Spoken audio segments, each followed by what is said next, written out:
말씀봅니다. 구약성경 열왕기하 19장입니다.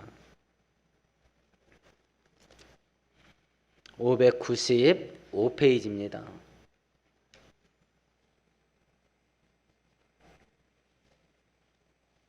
1절에서 7절까지 한 절씩 교독합니다. 히스기야 왕이 듣고 그 옷을 찢고 굵은 배를 두르고 여호와의 전에 들어가서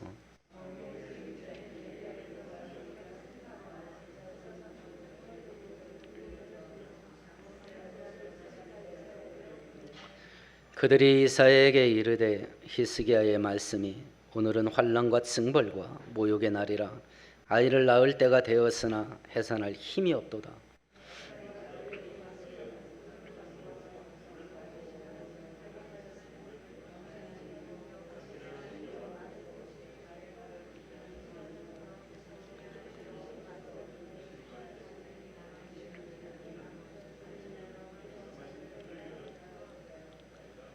이와 같이 히스기야 왕의 신복이 이사야에게 나아가니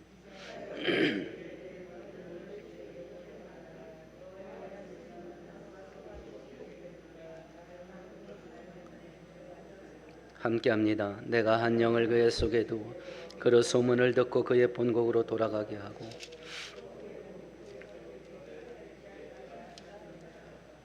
아멘. 아멘. 하나님께서 어떤 신이신지 그리고 그 하나님께서 어떤 일을 하시는지 그 하나님을 믿고 사는 게 무엇인지 우리들에게 가르치는 여러 가지 방법들이 있는데 그 중에 하나가 한 개인의 일대기를 통해서 그 인생을 살아가는 과정 속에서 하나님이 어떤 분인지 그리고 어떤 일을 하시는지 그 하나님을 믿고 사는 게 무엇인지를 교훈하시는데 다윗 이후로 믿음의 3대 선왕으로 알려져 있는 히스기야 왕의 일대기를 우리가 지금 살펴보고 있는데요. 앞서서 있었던 일을 잠깐 요약해 보십시다. 히스기야 아버지는 우상 숭배를 극심하게 했던 아하스 왕입니다. 히스기야가 왕이 되자마자 아버지가 했던 그 모든 우상 숭배를 철폐하고 신앙 회복을 위한 종교 개혁을 가장 먼저 일으킵니다. 그래서 모든 백성들로 하여금 여호와 신앙을 회복할 수 있게 그렇게 일처리를 하고 그것 때문에 하나님께 은혜를 받아서 나라가 강해지고 부해지게 부자 나라가 되게 만들어 주셨던 것인데 그런 와중 속에 히스기야가 왕이 되고 6년 되던 해에 아수르라는 나라가 중동의 패권을 잡기 시작을 하면서 솔로몬 왕 이후로 이스라엘이 나라가 남쪽과 북쪽으로 분리가 됩니다. 히스기야가 6년째 왕이 되고 6년째 되던 해에 아수르가 북왕국 이스라엘을 멸망시켜요. 그러니까 12지파 가운데 10개 지파가 멸망한 겁니다. 이제 히스기야가 다스리고 있는 베냐민 지파, 유다 지파로 구성되어 있는 남쪽 유다 왕국만 남아있게 된 거예요. 그러니까 히스기야가 이걸 보고 덜커덕 걸린 거예요. 아수르가 중동의 패권을 잡고 그 세력을 펼쳐나가면서 벌써 6년 차 됐을 때 북쪽이 망했습니다. 10개 지파가. 그걸 보고 히스기야가 남쪽에 있는 애굽 왕국과 동맹을 맺고 애굽 왕국의 힘을 의지해서 아수르와 대항하려는 외교 정책을 펼칩니다. 일반적인 상식으로 보면 지혜로운 방식이죠. 중국이 우리를 압박하려 할 때 우리가 일본과 미국과 동맹을 맺고 중국의 압박을 이겨내는 그 외교 정책은 지혜로운 겁니다. 근데 하나님께서 이걸 죄로 봤어요. 왜냐하면 지금까지 하나님 의지해서 그 열악한 상태에서도 나라가 부국강병을 이루었거든요. 근데 잘 나가다가 험악한 환경과 현실에 딱 부딪히면서 믿음을 떠나버린 거예요, 히스기야가. 그래서 이사야 선지자를 보내서 책망을 했거든요. 네가 세상 나라 의지하냐? 네가 의지하는 애굽은 너에게 갈대 지팡이가 될 거다. 네가 의지하려고 손을 뻗치는 순간 부러지게 될 것이고 너는 그 갈대 찢어진 갈대에 네 손이 찢어지게 될 거다. 그거 하지 말라겠거든요. 근데 기어이 하는 거예요. 그러니까 아수르 입장에서 보면 히스기야가 애굽과 동맹을 맺고 자기 아수르에 대항하려고 하니까 공격을 할 수밖에 없죠. 그래서 히스기야가 왕이 된 지 14년 되던 해에 아수르 왕 아수르의 첫 번째 공격을 받아요. 그러니까 그 강대국을 감대할 수 없고 이 와중에 또 의지했던 애굽이 구원 군사적인 협조를 하질 않습니다. 그러니까 히스기야가 무조건 항복을 할 수밖에 없는 상황에서 항복을 하게 됩니다. 근데 그런 마음을 품고 있다는 걸 하나님이 아셨거든요. 그래서 이사야 선지자를 보냈어요. 나만 의지해라. 그러면 내가 아수르를 쳐서 아수르를 쫓아 보내주마. 항복하지 마라. 나를 의지하고 끝까지 싸워라. 그럼 너네가 이기게 해주마. 근데 기어이 또 항복을 해요 또. 근데 그 전쟁 배상금이 엄청났죠. 금이 1톤, 은 30톤이었어요. 우리나라가 지금 금 100톤 보유하고 있는데 전 세계 10위 안에 드는 경제대국이에요. 그럼 2700년 전에 금 1톤, 은 30톤이면요. 나라가 거덜나는 거예요. 국가 경제를 파탄되게 만들 정도의 배상금을 지불하고 항복을 합니다. 하나님 하지 말라고 했거든요. 그러면 이런 정도의 배상금을 받아갔으면 그냥 놔둬야지. 2년 후에 또 쳐들어왔어요. 오늘 읽었던 본문은 바로 두 번째 침략을 받고 이 국가가 또다시 멸망하게 될 위기에 처했을 때 히스기야가 이번에는 그 국가의 위기를 어떤 방식으로 극복해 나가려고 하는가, 그걸 보여준 것이 오늘 읽은 본문이에요. 오늘 본문을 살펴보는 와중 속에 우리가 인생의 위기를 만날 때 내 능력, 내 실력, 내 머리, 내 수단, 내 방법, 이런 거 의지해서 인생의 위기를 풀어가는 것이 아니라 전능하신 하나님을 의지해서 믿음으로 우리 인생의 문제를 해결해 나가는 은혜가 우리 모두에게 있게 되기를 축원드리겠습니다. 이제 두 번째 아수르가 쳐들어왔을 때 히스기야가 했던 첫 번째 태도입니다. 1절만 같이 읽습니다. 히스기야 왕이 듣고,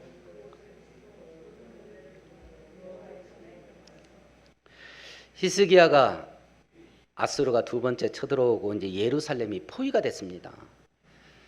아수르의 군대 장관이었던 랍사게가 항복을 하라고 회유를 하면서 오만 조롱을 합니다. 오만 조롱을 하는데 그 얘기를 히스기야가 들었어요. 그 조롱을 당하고 모욕을 당하고 심지어는 하나님 이름까지도 멸시를 당해요. 이 이야기를 듣고 과거에는 항복했습니다. 그리고 막 국가가 망할 정도의 돈을 갖다 바쳤거든요. 근데 이번에는 그 이야기를 듣고 자기 옷을 찢어요. 그리고 왕복을 찢었다는 이야기죠. 왕의 옷을 찢고 베옷으로 갈아입어요. 이건 성경을 읽다 보면 옷을 찢고 베옷을 입었다라는 구절이 굉장히 많이 나옵니다. 옷을 찢었다라는 말은 가슴을 찢었다는 말에 외적으로 보이는 표현이에요. 애통해하는 거죠. 가슴을 찢는 거에 큰 슬픔의 표현입니다. 베옷을 입었다는 것은 하나님 앞에서 자기를 낮추는 겸손의 표시예요. 가슴을 찢으면서 하나님 앞에서 자기를 낮추는데, 과거에는 어떤 일을 했냐면 자기보다 더 강한 나라를 의지하려고 했고, 애굽을 가까이 하려고 했고, 세상적이고 육신적인 방법을 동원했었어요. 그런데 이번에는 히스기야가 어떤 일을 하냐면 하나님 앞에서 자기를 낮추면서 하나님의 성전에 들어가요. 이제 하나님께 가까이 갑니다. 하나님께 가까이 가요. 과거에는 강대국에 가까이 갔습니다. 과거에는 자기의 머리, 이렇게 하면 될 것 같고 저렇게 하면 될 것 같은데, 그걸 의지했습니다. 근데 이번에는 아무런 머리를 안 씁니다. 하나님께 가까이 갑니다. 지금 환경이 좋으냐? 아닙니다. 환경은 점점 더 험악해져 갑니다. 아수르가 예루살렘까지 올 때는 주변은 다 이미 점령된 상태예요.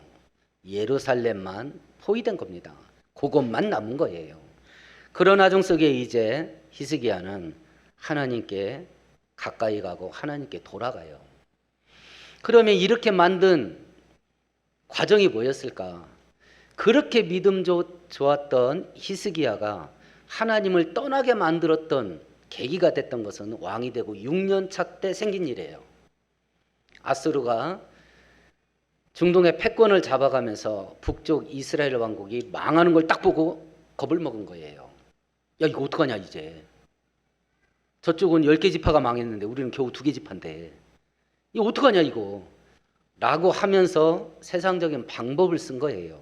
강대국을 의지하고 하나님이 하지 말라는데 기어이 애국과 동맹을 맺고 이거 그래도 안 되니까 항복을 하려고 하는데 하나님께서 도와줄 테니까 싸워라, 항복하지 말고. 그런데도 기어이 항복하고 나라가 망할 정도의 배상금을 지불을 했어요.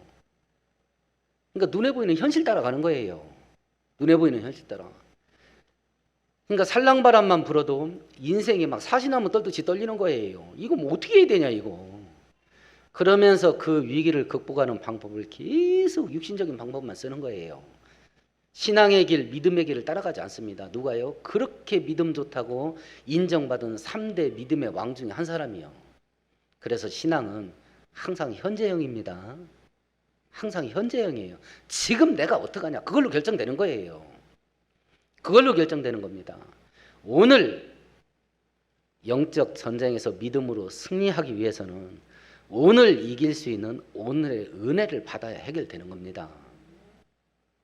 그 은혜를 지금 내가 받고 있냐 그게 문제예요. 그 은혜는 오직 하나님께로부터 오는데 오늘 내가 하나님께 가까이 가고 있냐 그게 문제인 거예요. 근데 6년차 때 넘어졌거든요.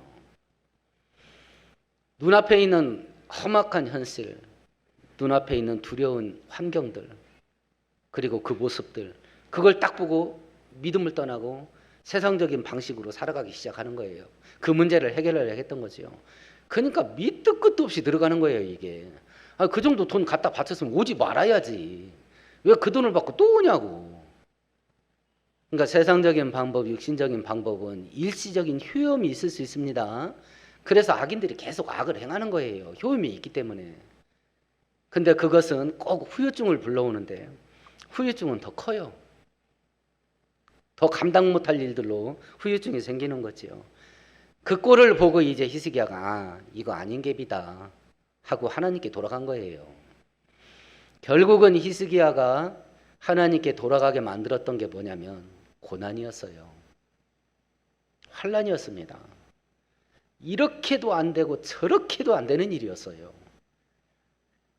그걸 해결해 보겠다고 이렇게도 해보고 저렇게도 해보고 진이 다 빠진 다음에 결국은 이제 히스기야가 하나님께 돌아갑니다. 그래서 시편 119편에 보면 고난당하기 전에는 내가 그릇 행하였더니 이제는 주의 말씀을 지키나이다. 고난당한 것이 내게 유익이라. 이로 인하여 내가 주의 율례를 배우게 되었나이다. 고난의 유익이에요. 히스기야의 고난은 자업자득입니다. 자기가 하나님 은혜의 울타리 바깥으로 자기가 스스로 걸어 나갔어요. 하나님께서 미리 막아줬잖아요. 그거 하지 말라고. 그런데도 기어이 자기 발로 나갔거든요. 은혜 바깥으로. 자업자득입니다. 그렇게 해서 생긴, 그렇게 해서 겪는 고난도 성도들에게 닥치는 고난은요, 의미가 없는 게 아니에요. 우리들에게 반드시 선하게 작동을 해요. 우리가 믿음으로 살려고 하면. 그래서 로마서 8장에서 하나님을 사랑하는 자 곧 그 뜻대로 부르심을 입은 자들에게는 모든 것이 합력해서 선을 이룬다. 이 고난 속에서 히스기야가 하나님께 돌아가는 길을 선택을 합니다. 지금 우리가 코로나 사태를 맞고 있습니다. 그 더운 여름에도 마스크 벗을 수가 없었어요. 죽을 갭이. 오염될까 봐, 전염될까 봐. 코로나가 우리의 생명과 안전을 위협을 합니다. 이것이 또 경기 침체를 불러왔어요. 가난한 백성들이 더 고달프게 됐습니다. 자영업자들이 치명타를 입었지요. 교회도 치명타 입었습니다. 모일 수 없게 만드니까. 모일 수 없게 만드니까. 예배와 기도가 죽게 되었고 성도들의 교제가 죽게 됐습니다. 나 여러분 얼굴, 마스크 쓴 얼굴만 2년째 봐가지고 본 얼굴을 모르겠어 이제. 잊어버릴 것 같아요. 겉모습이 뭔지를 모르겠어요. 마스크 쓴 얼굴만 2년째 봤거든요. 그러니까 지금 늙었는지 해춘했는지 그것도 모르겠어요. 이런 와중 속에 우리 성도들 마음속에 교회 안 가도 된대, 이런 마음이 심어지게 된 거예요. 교회 안 가도 된대.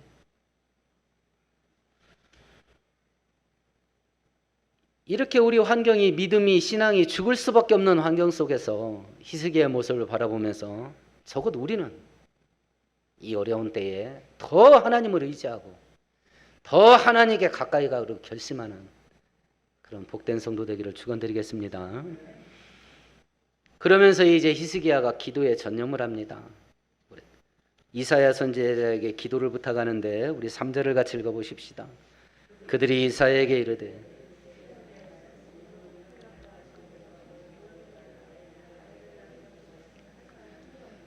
이사야 선지자는 히스기야 왕 전후좌우로 해서 5 임금을 섬겼던 선지자였고요. 대략 60년가량 선지자 활동을 합니다. 그 내용은 뭐냐면 이렇게 죄짓고 불순종하면 너희들이 바벨론이라는 나라에게 망하게 된다라는 경고였어요. 그 60년 동안 그 선지자 사역하는 그 선지자 사역의 핵심 내용이 이렇게 죄짓고 불순종하면 바벨론에게 망한다. 이 말이 사람들에게 믿겨졌겠어요? 안 믿겨졌겠어요? 믿어질 리가 없지요. 지금 중동의 패권을 누가 잡고 있는데요? 아수르가 잡고 있거든요. 지금 우리나라 정황하고 얘기해 보십시다. 지금 중국이 전 세계 패권을 잡으려고 막 세력을 확장을 해요. 그런 와중 속에 니네 그러다가 대만한테 망한다? 이 말이 귀에 들리겠습니까? 이때 당시에 바벨론은 아수르의 작은 지역 속국이었어요. 그냥 부족국가 상태였습니다. 바벨론은. 그 나라도 아니에요. 바벨론은. 근데 그 바벨론이 아수르를 망하게 하고 니네가 바벨론한테 망한다. 이걸 지금 이사야가 60년 동안 경고를 한 거예요. 그럼 사람들이 그게 귀에 들어오나? 대만이 중국을 정복을 하고 우리가 대만한테 망한다. 그런 소리가 말이나 되겠냐고요. 그 소리를 60년을 했어요. 그리고 다음 선지자 바톤을 이어받은 자가 예레미야인데 예레미야 선지자가 40년 동안 또 경고를 했습니다. 바벨론에게 망한다고. 근데 예레미야 선지자 때는 바벨론이 아수르를 점점 밀어붙이고 패권을 장악하기 시작하는 거예요. 현실화된 거야. 그리고 결국 예레미야 선지자 때 망했어요. 바벨론에게. 그러니까 하나님께서 벌 줄 때 갑자기 기습 공격하듯이 우리들에게 벌 주는 거 아닙니다. 바벨론에게 니네 망한다라는 경고를 100년을 했어요. 100년을. 그러니까 우리가 죄짓고 불순종해서 하나님께 징계를 받는다 치십시다. 근데 그것은 기습적인 징계가 아니에요. 니네 그러다 맞는다 하는 걸 100년을 한 거예요. 100년을. 그리고 기어이 맞아. 그게 우리들의 정체예요. 우리 개인도 신앙생활을 아마 이런 식으로 하기가 십상일 겁니다. 이런 식으로 하기가. 그 이사야에게 기도 부탁을 하면서 자기의 현실을 얘기를 해요. 우리 현실이 지금 이렇습니다. 첫 번째가 뭐냐면 오늘은 환난과 징벌과 모욕의 날입니다. 지금 우리가 막 죽기 일부 직전입니다. 그 소리예요. 근데 그게 왜 왔냐? 징벌로 왔답니다. 그러니까 히스기야가 딱 아는 거예요. 지금 나라가 망할 직전에 있고 우리가 죽음을 눈앞에 두고 있는데 그런 고난을 당하고 있는데 이게 왜 왔냐? 이런 일이 징벌로 생겼다. 그러니까 하나님 말씀에 불순종해서 생겼다는 것을 인정을 하는 거예요. 그러면 하나님께서 원수 갚는 하나님이냐? 아닙니다. 자업자득이에요. 하나님은 가만히 계셔요. 아스루가 이스라엘을 공격할 때 가만히 계셔요. 왜 공격했냐? 자업자득이에요. 하나님이 가만히 계셔요. 그냥 침묵하셔요. 하나님이 은혜로우신 것은 그런 일이 있을 때 그걸 막아주셔요. 그건 은혜지요. 벌 받을 일이라서 화를 자기가 불러드려요. 그때 하나님이 그냥 가만히 보고 계셔요. 그 하나님 아무것도 안 한 거예요. 악한 하나님이 아니에요. 자업자득이에요. 근데 그게 상황이 얼마나 심각하냐면 뭐 남자들은 이 구절이 뭔지 잘 모를 겁니다. 여자가 아이를 낳는데 힘을 써서 아이를 밀어내야 될 거 아니겠습니까? 근데 아이 머리가 골반에 딱 꼈어. 근데 이 산모가 직감을 하는 거예요. 그 아이를 밀어낼 힘이 자기한테 없다는 걸. 그럼 남은 게 뭐예요? 나하고 애가 이제 죽는구나 하는 것밖에 안 남은 거예요. 애를 밀어내야 되는데 산모가 알았어요. 애를 밀어낼 힘이 자기한테 없다는 걸. 지금 그걸 표현한 거예요. 해산해야 되는데 임산부에게 해산할 힘이 떨어졌습니다. 아무런 힘과 능력이 없고 아무런 수단과 방법이 없습니다. 우리는 망하고 죽어야 됩니다. 지금 이스라엘의 현실이 이렇다는 거예요. 이스라엘의 현실을 놓고 우리의 현실과 비교를 해보셔요. 나의 현실, 내 가정의 현실, 내가 키우고 있는 내 자식들의 현실 어떤가? 대장동 사건 같은 것들을 딱 작전을 짤 수 있는 힘과 능력과 재주가 있습니까? 그럼 또 부스러기 좀 주세요, 저한테. 그럴 재주 있으면. 그럴 재주 있으면 뭐 근심 걱정할 게 뭐가 있겠습니까? 나중에 죽어서 지옥을 갈망정. 지금은 떵떵거리고 살 수 있겠죠. 고작 5천만 원 들이밀고서 100억을 챙겨갔다고 3억 들이밀고 수천억을 챙겨갔다는데 죽어서 지옥 갈망정 뭐 누릴 건 다 누릴 거 아니겠습니까? 만약 그렇지 않다면 자식이 앞길이 막혔는데 도와줄 힘도 없고 이런 와중 속에 버젓한 집 한 채 남겨줄 힘이 없고 그러면 어떻게 해야 되나 이거. 내 현실은 어떻고 내 가정의 현실은 어떻고 내 자식들은 현실은 어떤가. 해산할 때가 돼서 아이를 밀어낼 힘이 있는가. 그런 현실을 이야기를 하면서 당신도 기도를 해주시오. 기도를. 근데 하나님께 응답해달라고 우리를 살려달라고 기도는 하는데 요것 때문에 우리 좀 살려달라고 하시오. 그것이 4절이에요. 같이 읽어보십시다. 랍사게가 그의 주 아스르 왕의 보냄을 받고 와서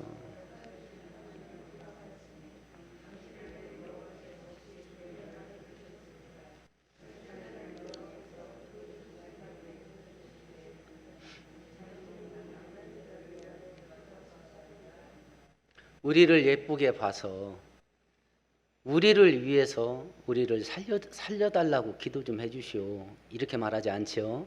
히스기야는 이미 알았어요. 하나님께 은혜 구할 자격을 잃어버렸다는 걸.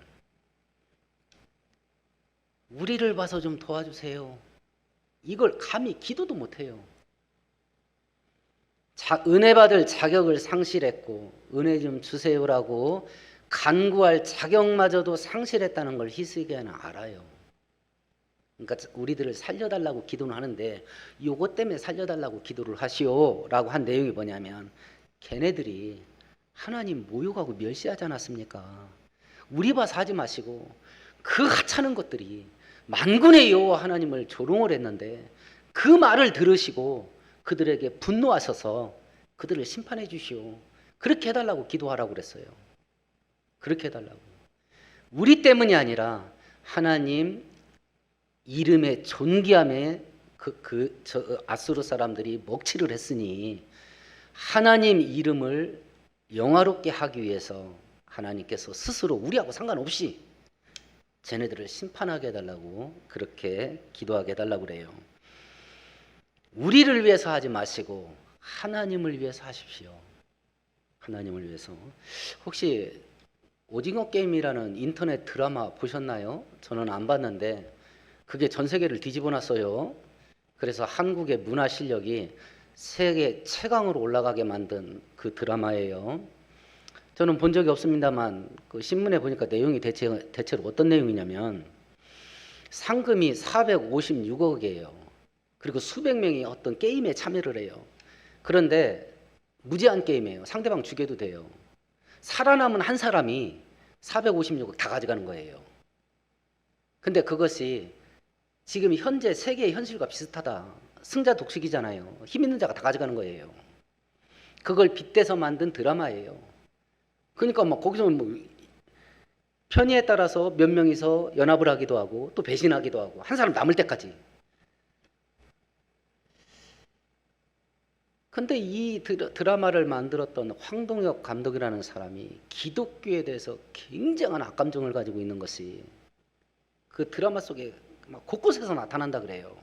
제가 그 평론가의 책을 읽어보니까 그 중에 한 참가자는 자기가 기독교인인 걸 사람들한테 다 알게 해요. 실수하면 죽거든요.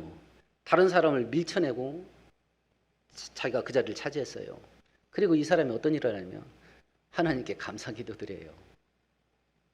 그 드라마에서. 그걸 보는 전 세계 수억 명의 시청자들이 기독교에 대해서 어떤 인식을 갖게 될까? 그 중에 한 참가자는 한 자매인데 아버지가 가정폭력을 휘두르고 자기도 아버지한테 성폭력을 당해요. 그리고 그런 일을 한다면 아버지가 항상 예수님께 용서해달라고 회개 기도를 해요. 근데 그 아버지는 목사예요. 자, 우리가 진짜 성도로 간다면 다른 사람을 죽는 자리에 밀어버리고 자기가 살아나고 나서 자기가 살게 된 것을 하나님께 감사하는 그 사람, 진짜 성도가 아닐 거라는 걸 우리는 알아요. 가정에서 아내와 딸에게 그런 짓을 하는 그 목사가 진짜 목사가 아니라는 걸 우리는 알아요. 진짜 성도는 알아요. 그런데 그 드라마를 그냥 보고 있는 그런 의식이 없는 수억의 시청자는 기독교에 대해서 어떤 생각을 가질까요? 자, 이런 것들이 이제 현실적으로 코로나 때 얼마나 교회가 욕먹었어요. 이런 것들을 바라보면서 첫 번째, 그런 반응이 나타나게 만들도록 원인 제공을 한 것은 교회가 맞아요. 그래서 할 말이 없어요. 그러면 이런 것을 보면서 우리 때문에 하나님의 이름이 저렇게 더럽힘을 받고 멸시를 받는 것에 대해서 애통함이 있는가? 애통함이. 그리고 최소한 나 하나 잘못 사는 것 때문에 하나님 이름이 더럽힘 받게 되는 일은 하지 말아야 되겠다 라고 하는 결심이 있는가? 잘 살아야 되겠다. 또 다른 모습으로 온 세상이 하나님을 대적하는 이 교만과 이 범죄를 바라보면서 거룩한 분노가 일어나는가? 의로운 분노가 일어나는가? 진짜 성도는 우리 마음속에 이런 사회 현상을 바라보면서 이런 반응들이 우리 안에서 일어나는가?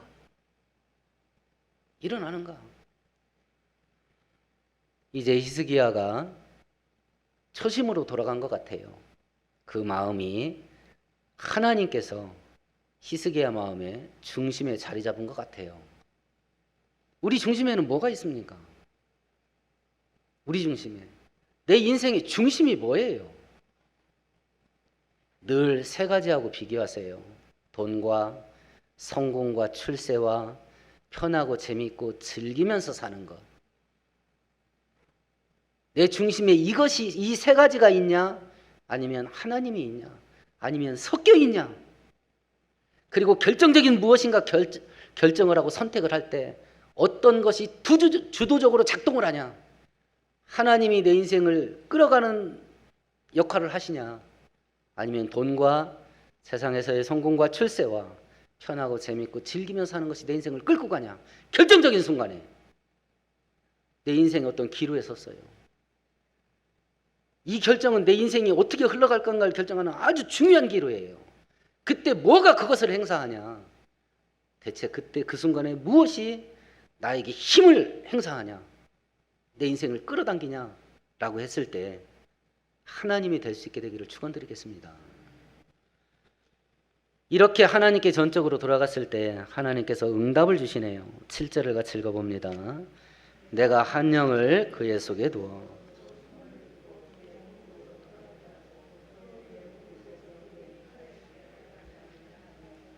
하나님께서 두 가지 약속을 하셨어요. 첫 번째, 내가 한 소문이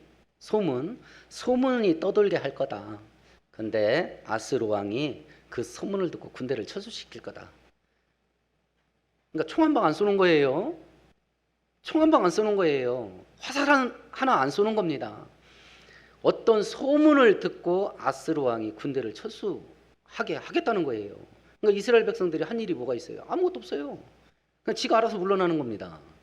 두 번째는 나를 멸시를 했던 아스로 왕이 본국에 가서 그곳에서 칼에 찔려 죽게 만들겠다. 이렇게 약속을 하셨어요. 이렇게. 그러면 이 소문이 뭐냐? 그게 9절이에요. 같이 읽어봅니다. 아스로 왕은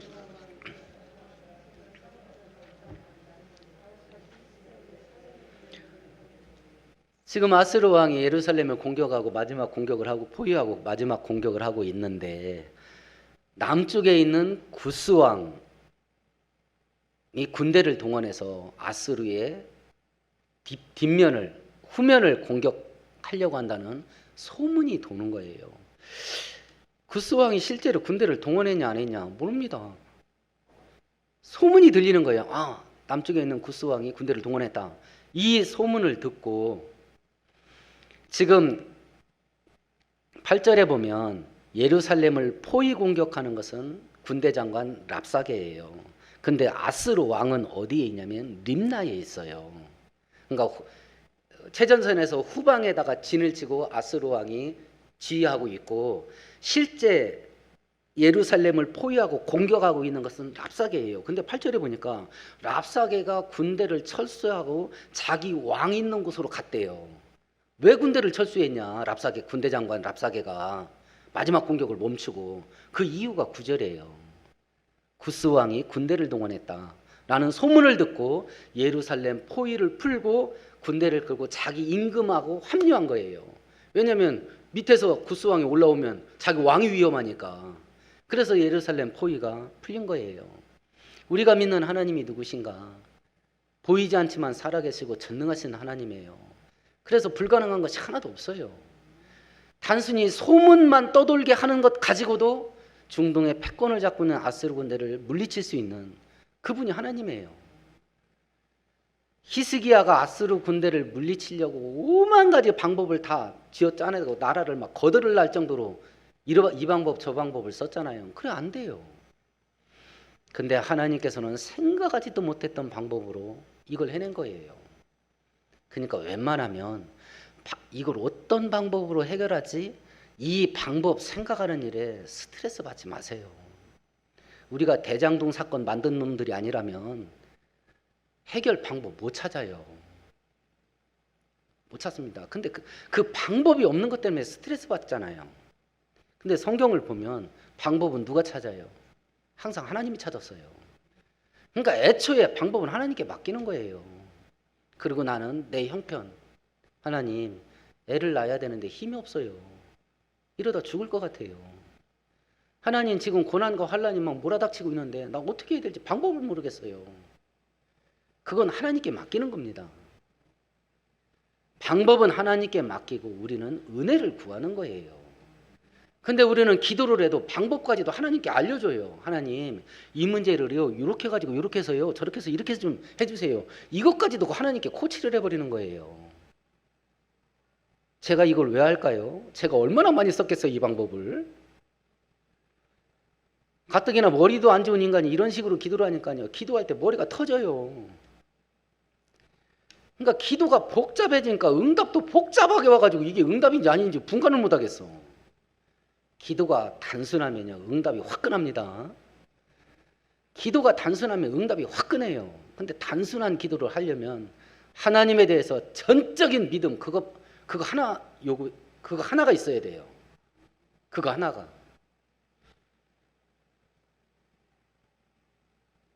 이제 하나님께서 아스루 왕을 처리하겠다는 그 약속을 어떻게 성취하는가 하는 것은 다음 주에 우리가 다루게 될 것인데 이것이 실제로 성취하기 전까지 아스루 왕은 마지막 군대를 철수하기 전에 마지막까지 히스기야를 협박을 하고 유혹하고 공격을 해요. 그리고 이제 편지를 써서 보내는 겁니다. 니네 항복을 하면 어떡하고 그러면서 막 온갖 조롱의 그 외교문서죠, 일종의 그런 항복을 요구하는 그런 협박 편지를 히스기야에게 마지막까지 보내는데, 그걸 가지고 히스기야가 어떤 일을 하냐면 14절을 해요.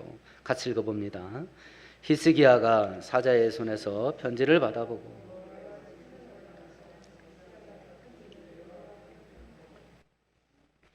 이제 히스기야는요, 어떤 일을 만나든지 외적인 환경과 부딪히지 않습니다. 그걸 가지고 하나님한테 찾아가요. 그리고 온갖 모욕과 조롱이 담긴 편지를 하나님한테 쫙 펼쳐놓습니다. 그리고 나서 하나님, 이 글을 내용을 아실 겁니다. 그러면서 똑같은 기도를 해요. 19절에 보면 우리를 위해서 하지 마시고 하나님 이름을 위해서 저들을 심판하십시오 라고 기도를 합니다.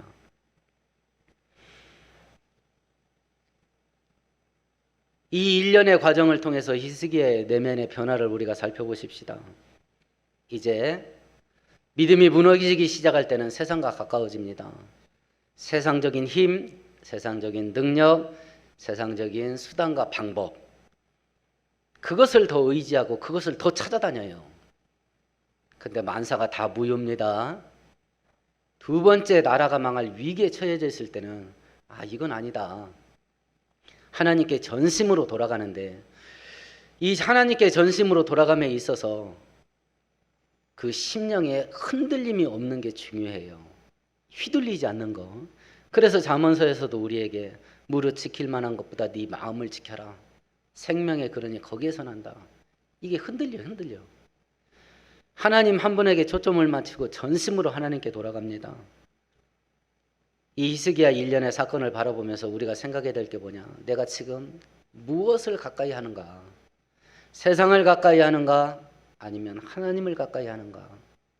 그 문제고, 두 번째는 지금 이 어려운 때 이 고난이 나로 하여금 신앙을 강하고 견고하게 만들어주고 있는가? 아니면 내 신앙이 무너지게 만들고 있는가? 어떤 문제가 터졌을 때 나는 어떤 식으로 해결하는가? 이것저것 다 해보고 더 이상 아무것도 할 수 없을 때 하나님께 돌아가는가? 아니면 어떤 문제가 됐든지 지극히 사소하게 보이는 문제가 됐든지 문제 터지자마자 하나님께 돌아가는가? 히스기야 같은 경우는 진 다 빠지고 하나님께 돌아갔거든요. 그럼 이 모습을 바라보면서 우리는 목말리면 물 마신다 라는 것 같이 문제 터지면 기도한다, 이걸 하나의 공식으로 갖고 사는 겁니다. 문제 터지자마자 기도해서 응답받고 그 응답으로 승리하면서 살아가는 믿음의 백성들 될 수 있기를 축원드리겠습니다. 하나님 아버지, 어리석고 우매한 것이 인생이라 고난과 환난을 당할 때에 믿음을 떠나서 세상적이고 육신적인 방법으로 그 문제를 해결하려고 했던 수많은 몸부림이 우리에게도 있었을 것입니다. 그런 움직임들이 우리 인생을 형통하게 만든 것이 아니라 우리 인생을 더 고달프게 만들고 진 빠진 인생 되게 했던 것을 체험하고 경험했을 터인데, 이제 저희들에게 은혜를 베푸셔서 두 번 다시 이 함정에 빠지지 않게 되기를 원합니다. 이제 문제가 터지면 곧바로 하나님께 나가게 하시고 주변 환경에 휘둘리지 않게 하시며 전적으로 하나님만을 바라보며 단순히 소문 하나만 가지고도 강대국을 물리칠 수 있는 전능하신 하나님, 그 하나님을 의지하며 이 땅에서 우리가 부딪히게 될 수많은 문제를 극복하고 승리하는 믿음의 용사들 되게 하옵소서. 예수님 이름으로 기도합니다. 아멘.